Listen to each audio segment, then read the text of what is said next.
سب سے بڑا اگر کوئی آج ایک ماں کے لیے باپ کے لیے اگر بوجھ ہے تو وہ شادیوں کا بوجھ ہے۔ وہ قوم جو شادیوں کے سالانہ 5,000 خرچ کرتی ہے، معاف کرنا، وہ قوم غریب کا ہے۔ ہمارے بستیوں میں اسکول کم دکھتے ہیں، دو چیزیں بہت زیادہ دکھتی ہیں، ایک ہوٹل، دوسرے شادی خانے۔ ارے ہم سادگی کے ساتھ اللہ سبحانہ و تعالیٰ نے نکاح کو بڑا آسان بنایا ہے۔ کس لیے آسان بنایا ہے؟ کہ زنا مشکل لگے، لیکن ہم نے اپنے مطالبات، اپنے خواہشات، اپنی ہرس کے ذریعے نکاح کو مشکل کر دیا اور زنا کو آسان کر دیا۔ افسوس ہے کہ کل کو جب ہم صاحب اولاد ہوں گے، ہم کو اللہ اولاد سے نوازے گا، تو ہم اپنے بچوں کی شادی سادگی سے منائیں گے، یہ طے کر کے یہاں سے جاؤ۔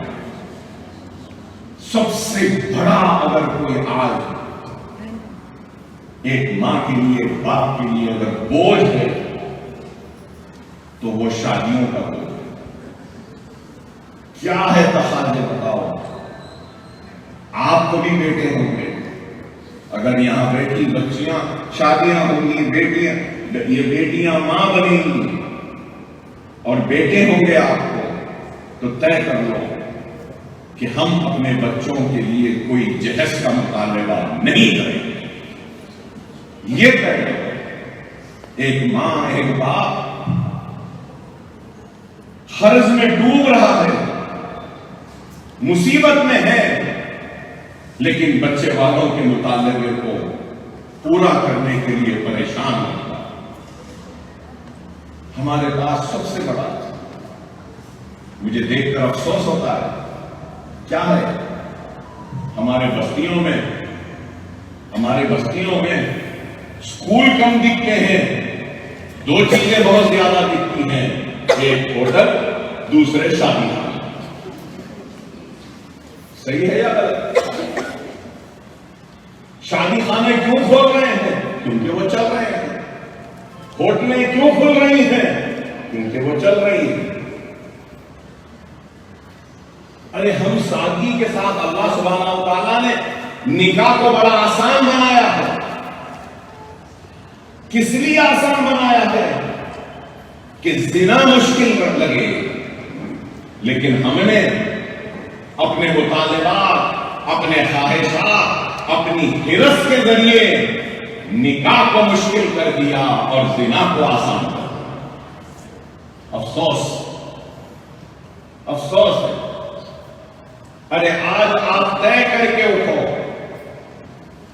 کہ ہم جب آنے والے کل میں صاحب اولاد ہوں گے تو سادگی کے ساتھ شادی کریں گے، جہیز کی لعنت سے ہم دور رہیں گے، مطالبہ ہم کچھ نہیں کریں گے، ہم بہو نہیں ایک بیٹی کو اپنے گھر لا رہے ہیں۔ یہ طے اللہ زندگیوں میں ایک نئی خوشحالی لا رہے ہیں۔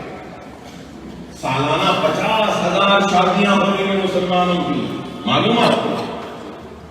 50,000، ہزاروں کروڑ خرچ ہو رہے ہیں۔ ہو سکتا ہے میں غلط ہوں، مگر میرے حساب سے سالانہ مسلمان شادیوں پر 5,000 کروڑ روپیہ خرچ کر رہا ہے۔ وہ قوم جو شادیوں کے سالانہ 5,000 خرچ کرتی ہے، معاف کرنا، وہ قوم غریب کا ہے، قرض لے کے کر رہے ہیں، مٹی پہ سود پہ لا رہے ہیں، مصیبت میں۔ کیوں؟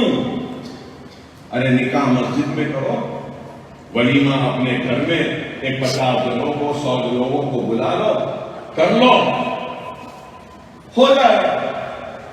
ہمارے پاس کیا ہے؟ سانچر، مہندی، اس کے بعد میں نکاح، ولیمہ، پہلے چوکی بھی ہوتی تھی، اب نہیں ہوتی۔ ارے شادی بولے تو ایسا ہو گیا ہے